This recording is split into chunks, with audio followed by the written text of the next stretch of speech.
Well, for more on what happened in the KZN Provincial Legislature, let's speak to another member of the Provincial Government of Unity, Francois Rodgers, leader of the Democratic Alliance in KwaZulu-Natal. Good to have you on SABC News this evening, sir. So, Thami Ntuli, the Premier, part of your Government of Provincial Unity, surviving, but by the skin of his teeth, the narrowest of margins.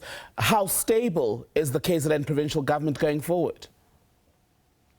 Good evening and good evening to your viewers. I think it's more stable now than it was before the motion of no confidence. Clearly, we've seen what the alternatives to the Government of Provincial Unity. We've remained committed. We believe we're on the right track.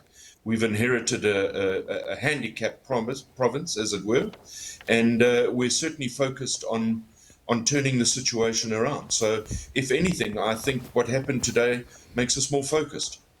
More focused, but as I say, will you even have more time or enough time to see through those ambitions when you consider that ultimately for Thami Ntuli's job to be saved today, it took a member of the NFP defying a party position, and at this stage there's no telling if that can be guaranteed. How do you then begin to shore up support in the legislature to make sure that the next time something like this is tabled, you're not basically riding on a prayer and hope that ultimately someone will do what happened today? Well, I suppose that's the will of the voters. That's the hand we were dealt with. We've got to work with what we were dealt with. The fact that it's narrowest of margins is beyond our control. And I think as regards to the MEC of the NFP, Mbole Shinga, I think there is an internal case between her and Barnes, and one needs to see how that plays out. But I don't believe that we need to be sidetracked by what we've seen today. I think we need to continue doing what it is that we set out to do. And, MK must continue to play its role as ineffective opposition. Is the DA's support for Thami Ntuli as Premier of KwaZulu-Natal, is that support unconditional? Unconditional. We've made that very clear a year and a half ago, and we remain resolute in our support for him. And how, back to the earlier question, how do you then make sure, yes, the will of the voters is what led you here because no one got enough of a majority to lead the government of KwaZulu-Natal alone, but ultimately you and I know that these situations then require a certain degree of negotiation, perhaps even bartering. How do you, as the Government of Provincial Unity, make sure that the next time this happens, you've got enough numbers when you go into council?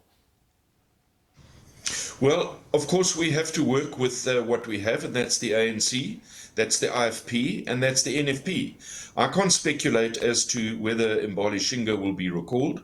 I can tell you now, as I said, there is a legal case pending between herself and Barnes. One has to see how that plays out.